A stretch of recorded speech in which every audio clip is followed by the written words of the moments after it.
I have a question. Have you ever wondered if AI can help you practice guitar?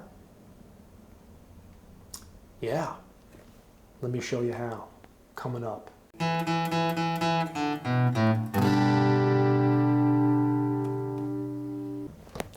Everyone, Paul Zagorski, PZ Guitar, your virtual practice partner. And I had this idea a few days ago. And I went to, I have several different AI accounts. I have ChatGPT, Bard, Bing, a couple of others as well. And so I asked the question, and I actually wrote the question down. I'll put the question in the description so that way you can tailor it for your own use. But I wrote, here are my chord choices. A major, I wrote major actually, not just the letter A, just to help the AI to distinguish. A major, A minor, A sus2, B7, C major, C7, D major, D minor, D7, E major, E minor, E7, F major 7, G major, G7. Pick 3 pairs of difficult chords to practice changing between them. And it came up with an answer. And I'll even post the answer in the description as well. But the 3 chords that actually we're going to practice here today, I'm only going to do for about 10 or 15 seconds, but you should do them for 1-minute changes. Was A minor to E7, so let's do that first. A minor to E7. So A minor, it's on the screen. Let's turn that up a little bit maybe. There we go. A minor to E7. So here I have to change, there's no anchor fingers between them, so okay.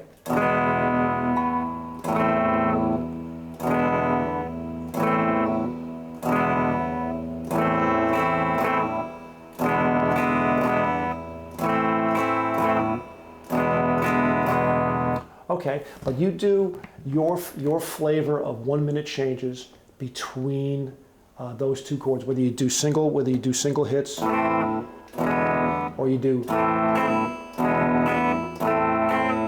down up, something to make it more musical. But do it for a minute. Do it slowly, do it methodically. Speed will come. So another one that it said here was B7 to D major.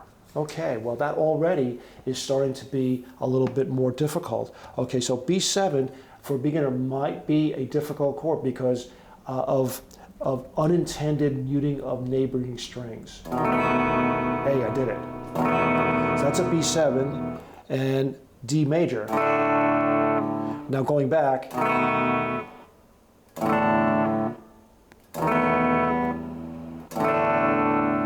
so that's another pair that you might want to try and do.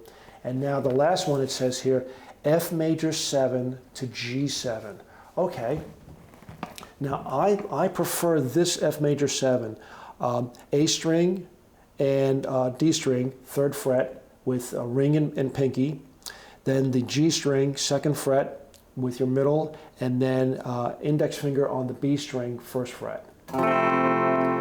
To me, that's a very pretty sounding. It's a little fuller. I guess this would be, yeah, this is just a nice chord as opposed to getting rid of and just doing a 4 string. I just like this better. Now we have to go to G7. Okay, G7 is sometimes a difficult chord because of some unintended consequences.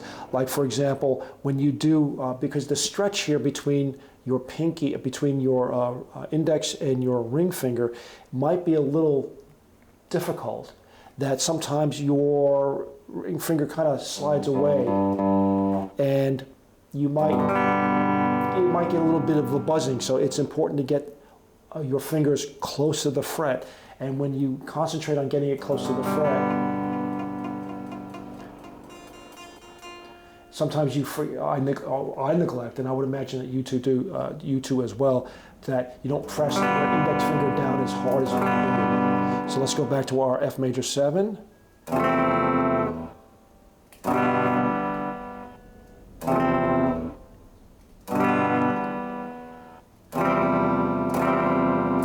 This is apparently, this very early in the morning here, this is proving to be difficult for me. So this is going to be one that I'm going to practice. So FMajor 7 to G7. You can tailor that request to the chords that you want to do, or the ones that you're familiar with, and pose the question, give me 3 choices, give me 5 choices, make it easy, make it hard. I suggest that you always try to practice the things that you're not good at, so that way you can get better at it. So, like for example, I posed an initial question. I used the same chords, and I say, pick 3 pairs of chords to practice changing between them. And it came up with A major, D major, then C major to G, E major to A minor. Okay, those are fine things to practice. If you're a beginner, if those are giving you problems, great. But if you're a little bit more advanced, then I would suggest that you don't waste your time on things that you're already good at. Let's do things that are more difficult. So that's why I added the qualifier there. Pick 3 pairs of difficult chords. Now, I did not explain to ChatGPT what makes it difficult. Is it the fact that it's difficult for me, or that it requires wholesale finger changes? Or is it between major and minor, or different chord shape? Whatever. I'll let ChatGPT do that. But the bottom line here is get you to practice. It helps you practice. So can AI help you practice? Yeah, I think it can. If it gets you excited to play and practice and do things that are out of the ordinary and to expand your horizons, I'm all for it. So I hope that you found this to be useful and a really cool tip.